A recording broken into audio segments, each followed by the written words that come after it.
Bonjour à tous, merci d'avoir répondu favorablement à notre invitation. Comme vous pouvez le constater à l'écran, vos micros et vos caméras sont désactivés, mais nous aurons l'occasion donc de discuter ensemble à la fin de notre présentation par le biais du chat et des questions-réponses. Donc, je vais commencer par me présenter. Anita Juigné, je suis déléguée relations employeurs à la Caisse primaire de Niort depuis 2008 maintenant. Bonjour à tous, Émilie Thibault, donc je suis également déléguée à la relation employeur avec Anita depuis 2 ans maintenant. Donc on va vous faire un point aujourd'hui sur les outils qui sont à votre disposition pour la gestion en ligne de vos dossiers risques professionnels. Pour information, si après ce webinaire, il y a des questions qui restent en suspens, on va vous donner un lien afin de pouvoir nous contacter directement. On va juste couper nos caméras le temps de la présentation afin de fluidifier la bande passante et on les rallumera après pour le temps d'échange avec vous. Donc Anita va débuter par vous présenter la déclaration d'accident de travail sur Net Entreprise.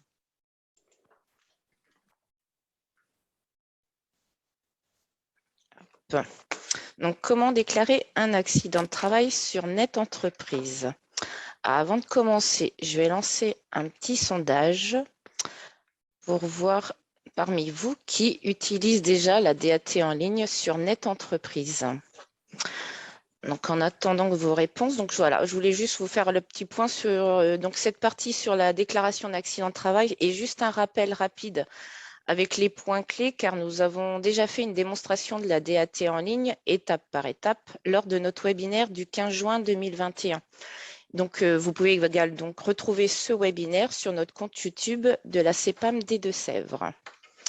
Donc, je pense que tout le monde a fini. Donc, je vais mettre les sondages. Donc, il y a 50% d'entre vous qui n'utilisent pas encore la DAT. Donc là, je vais vous présenter donc tous les points clés de la nouvelle de la déclaration. Ce n'est pas la nouvelle, elle existe déjà depuis un petit moment. Hop, j'enlève donc le sondage. Donc, comment savoir s'il s'agit d'un accident du travail ou de trajet? Tout accident survenu par le fait ou à l'occasion du travail est considéré comme accident du travail.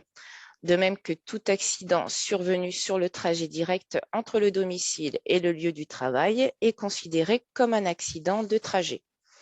Donc, ce qu'il est important de retenir, c'est que tout accident survenu au temps et au lieu du travail est présumé d'origine professionnelle. Donc, vous devez faire une déclaration. Alors, concernant les rappels sur les obligations de chaque partie lors d'un accident. Donc, le salarié doit vous informer le jour de l'accident ou au plus tard le lendemain et vous transmettre son avis d'arrêt de travail délivré par le médecin. Vous avez alors 48 heures après avoir eu connaissance de l'accident, donc qu'il soit bénin ou non, pour nous envoyer la déclaration d'accident du travail. Vous devez également fournir la feuille de soins à votre salarié pour que celui-ci n'ait pas l'avance de frais à faire. Et s'il y a un arrêt de travail, vous devez envoyer à la CPAM une attestation de salaire en accident de travail.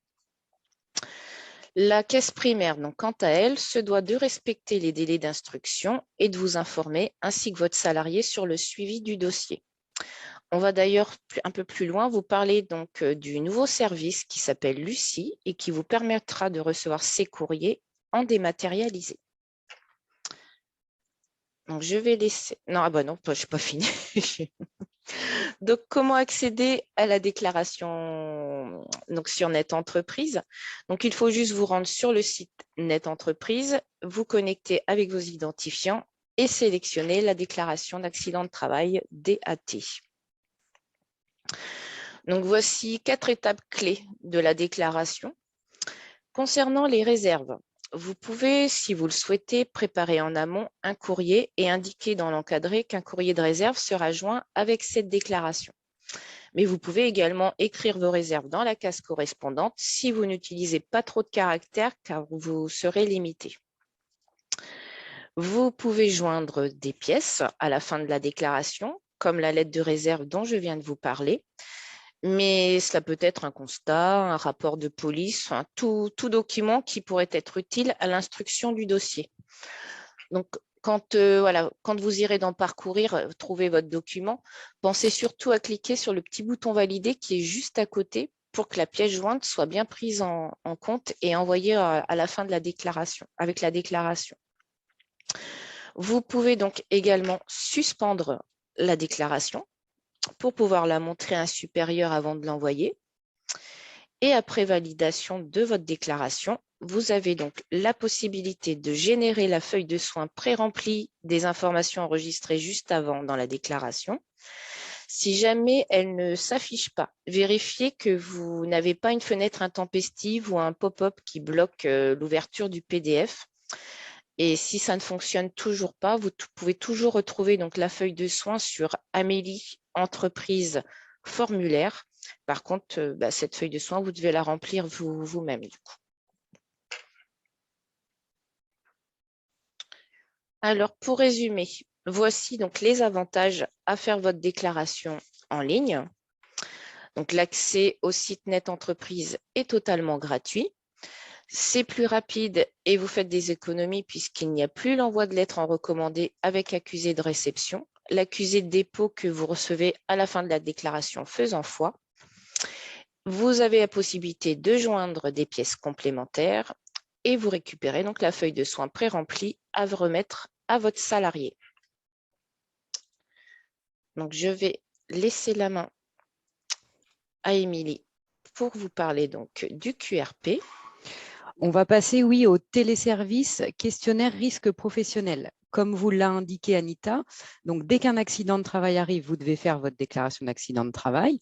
Ensuite, s'il y a une investigation de la caisse ou des réserves émises, vous allez devoir compléter un questionnaire risque professionnel en ligne. Donc, on va lancer, comme pour la DAT, un petit sondage, savoir qui d'entre vous a déjà rempli ou a utilisé pour consulter des pièces le QRP.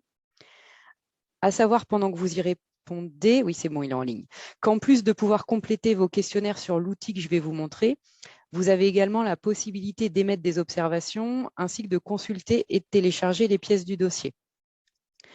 Alors, Anita, je te laisse voir si tout le monde a répondu.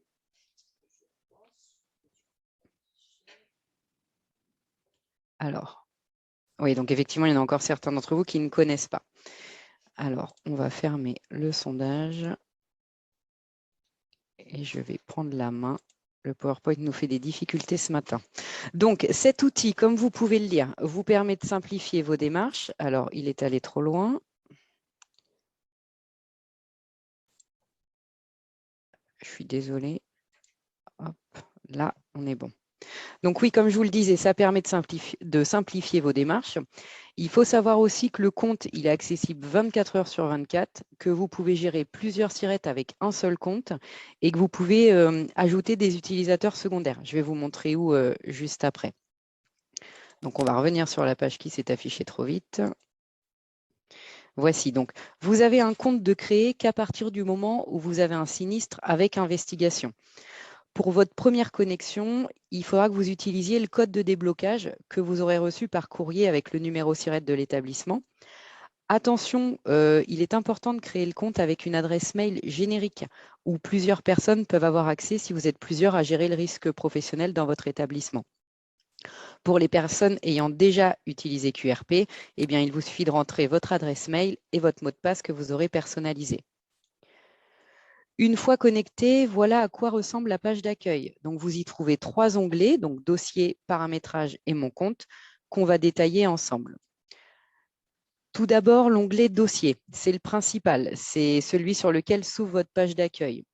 Donc, cette page, elle vous permet d'accéder directement à tous vos dossiers en ayant une vue globale avec, donc vous le voyez ici, nom, prénom du salarié, donc là, ça a été caché dans le cadre du webinaire par rapport au secret professionnel, le numéro SIRET concerné, vous avez également la date du sinistre, l'action du dossier qui vous permet de voir où en est l'avancement de celui-ci et la date d'échéance qui vous indique la date jusqu'auquel vous pouvez mener l'action. Petit point juste au-dessus ici, vous avez la possibilité de filtrer en fonction donc, de vos actions, vos numéros SIRET ou la date d'échéance. Lorsque vous cliquez sur cette première page sur un dossier, vous avez donc l'accès au questionnaire qui apparaît en cliquant donc sur « Répondre au questionnaire ». Et cela vous réindique également la date butoir pour mener l'action. Donc, à savoir que de toute façon, les échéances de vos dossiers, elles vous sont systématiquement rappelées par mail. Vous avez des alertes. Dans la partie paramétrage du compte, vous allez pouvoir réaliser 3 actions. Donc, céder les SIRET. Attention, sur cette partie-là, ça entraîne le transfert de tous les numéros SIRET vers une autre adresse mail. Ensuite, vous avez gestion des SIRET. Donc, pour info, vous pouvez rajouter des SIRET. Ils peuvent être présents qu'à partir du moment où il y a un sinistre avec investigation. Donc, il vous suffit de rentrer le nouveau numéro SIRET et le code de déblocage que vous avez reçu par courrier. Ainsi, vous verrez en dessous tous les SIRET disponibles sur ce compte. Dans la gestion des utilisateurs secondaires, donc comme son nom l'indique, ça vous permet d'habiliter un autre utilisateur sur le site. Dans la rubrique « Mon compte », ça va concerner la modification de vos identifiants de connexion, que ce soit votre mot de passe ou votre adresse mail. Pour information, à la fin de ce PowerPoint, nous vous avons indiqué un tuto vidéo qui est très bien fait, page par page, sur l'outil QRP, afin que ce soit plus parlant. Vous avez vraiment l'impression de naviguer sur le site et ils ouvrent toutes les pages. Donc, vraiment, le tuto est bien fait et on vous le communiquera juste à la fin de ce webinaire. Donc, je vais laisser la main à Anita qui va vous parler de la nouveauté qui arrive à la caisse le 4 juillet. Oui, donc moi je vais vous parler de la réception de courriers liés au risque professionnel qui vont arriver par le biais de Lucie. Lucie est donc un nouveau service qui vous est dédié et qui sera mis en place à la caisse de Niort le 4 juillet prochain. Alors que signifie Lucie?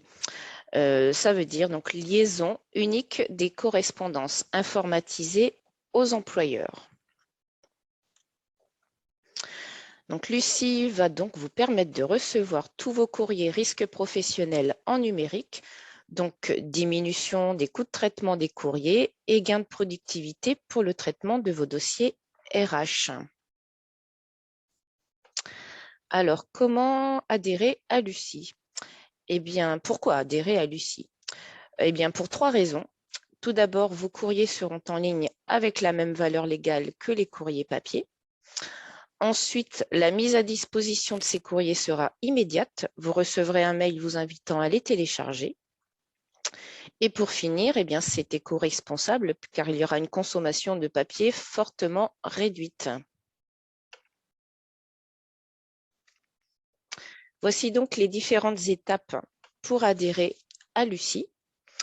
Donc en premier, donc à partir du 4 juillet, vous allez recevoir donc un formulaire d'adhésion en ligne qu'il faudra compléter et valider.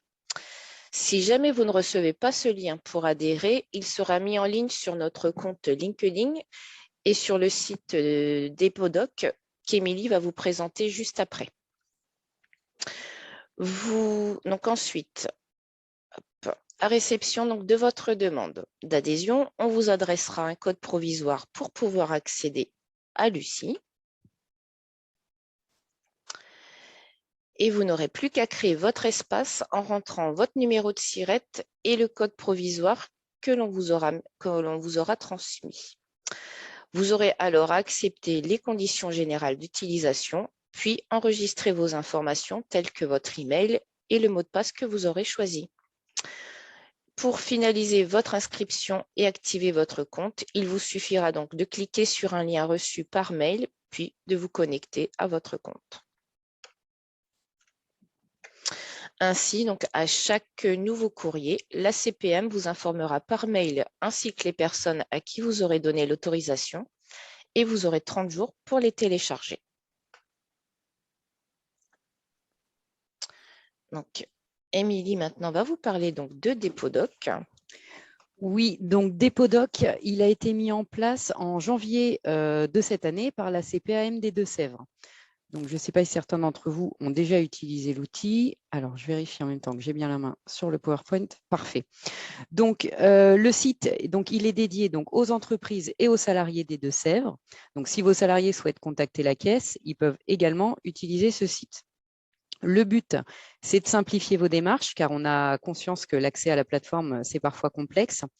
Et pour envoyer vos demandes, vous n'avez pas besoin de créer de compte, ni d'envoyer un mail. Par contre, soyez attentifs sur votre adresse mail et votre numéro SIRET afin que nous puissions vous recontacter plus facilement. Dans l'idéal, pensez également à nous indiquer vos coordonnées téléphoniques, parce que ce n'est pas un champ obligatoire, mais c'est plus pratique. Donc, nous vous avons indiqué le lien pour y accéder, à savoir qu'il vaut mieux l'ouvrir avec des navigateurs comme Firefox ou Google Chrome. Et on va voir ensemble ce que vous permet de faire l'onglet Entreprise. Donc, quand vous tapez le lien dans votre navigateur, vous arrivez sur cette page, partie assurée, partie entreprise. Donc, nous, on va s'intéresser à la partie entreprise. Donc, une fois que vous avez cliqué sur Entreprise, vous avez visu sur 4 onglets que je vais vous détailler juste après. À savoir que le PowerPoint, il va vous être envoyé à la fin de ce webinaire afin que vous puissiez conserver le visuel des correspondances de chaque onglet, mais ils sont, de par leur nom, assez parlants. Donc, le premier onglet, déposer un document. Donc, vous avez la possibilité de nous faire parvenir les documents qu'on vous a listés sur la slide. Bien faire attention au format des documents. Sont acceptés les PDF, les JPEG et PNG. Vérifiez également avant envoi que ceux-ci sont bien lisibles, parce que malheureusement, ce n'est pas toujours le cas. Dans la partie réclamation, donc vous allez pouvoir l'utiliser, que ce soit pour des indemnités journalières, en ce qui concerne un montant, un délai, un courrier d'indu. Ça peut être aussi des dates de congé maternité, accident de travail, maladie professionnelle, bref, toutes vos demandes. Par contre, idem que précédemment concernant le format des documents et sur le fait que cela doit concerner des salariés dépendants de la CPAM 79, sinon on n'aura pas accès au dossier. L'onglet contrôle médical. Donc, il vous permet de vous adresser directement au service médical de la CPAM 79 pour faire vos demandes de contrôle. À savoir que nous n'aurons jamais accès à vos demandes de contrôle parce que le secret médical est en jeu.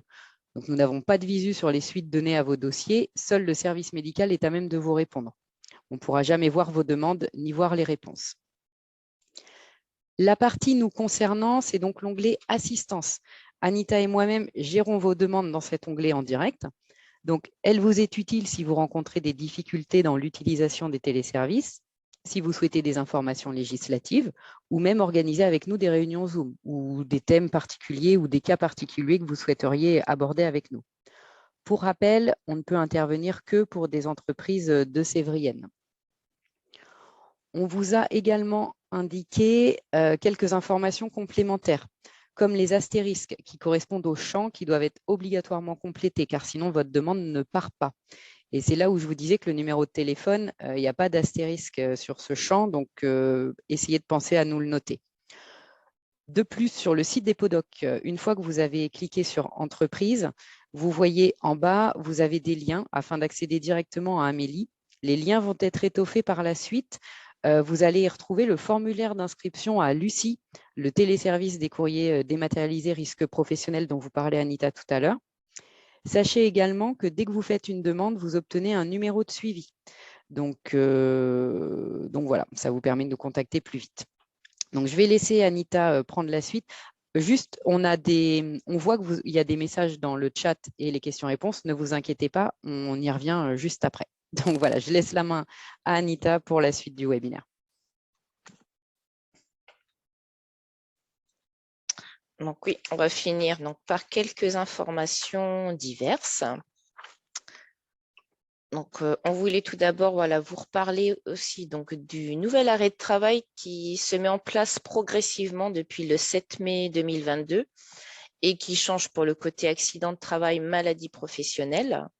Donc, les formulaires d'arrêt de travail ont fusionné en un seul document afin de simplifier les démarches pour vous comme pour vos salariés.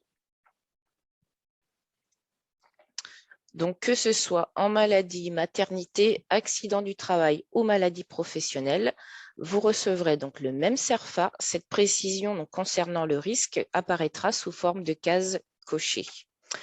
Et bien sûr, les règles de transmission ne changent pas.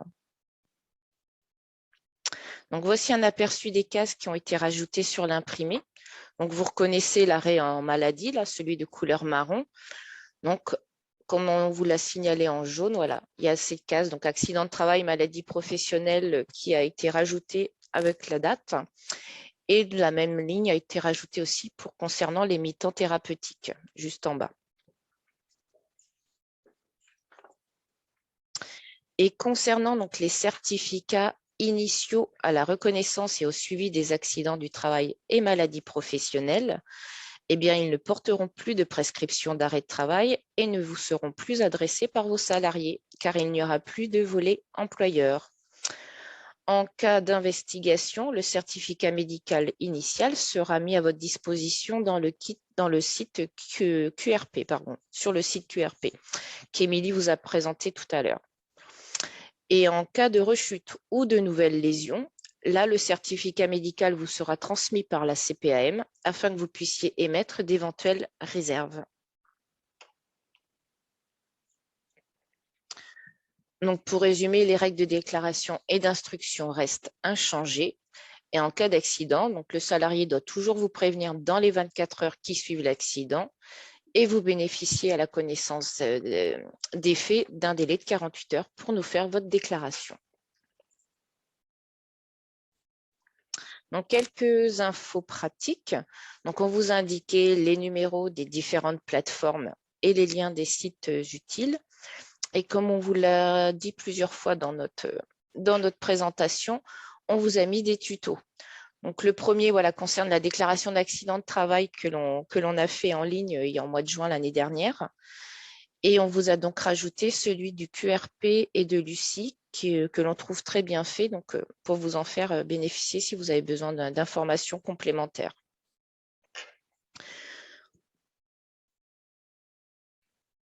Donc, vous avez besoin de nous joindre pour un problème de téléservice, une aide en ligne ou besoin de prendre un rendez-vous. Donc, voici le lien d'Epodoc Assistance qu'Émilie vous a présenté tout à l'heure. Et petit rappel, n'oubliez pas d'indiquer votre téléphone, qui n'est pas obligatoire pour l'instant, mais c'est beaucoup plus simple pour nous pour pouvoir vous recontacter aussitôt. Et si vous voulez donc nous suivre, eh bien maintenant, vous pouvez vous abonner à notre page LinkedIn qui se nomme Info Entreprise de Sèvres, où vous retrouverez donc toutes les actualités destinées aux entreprises. Donc, on vous remercie pour votre attention. Nous allons remettre nos caméras pour répondre à vos questions, donc par le biais du chat et des questions-réponses.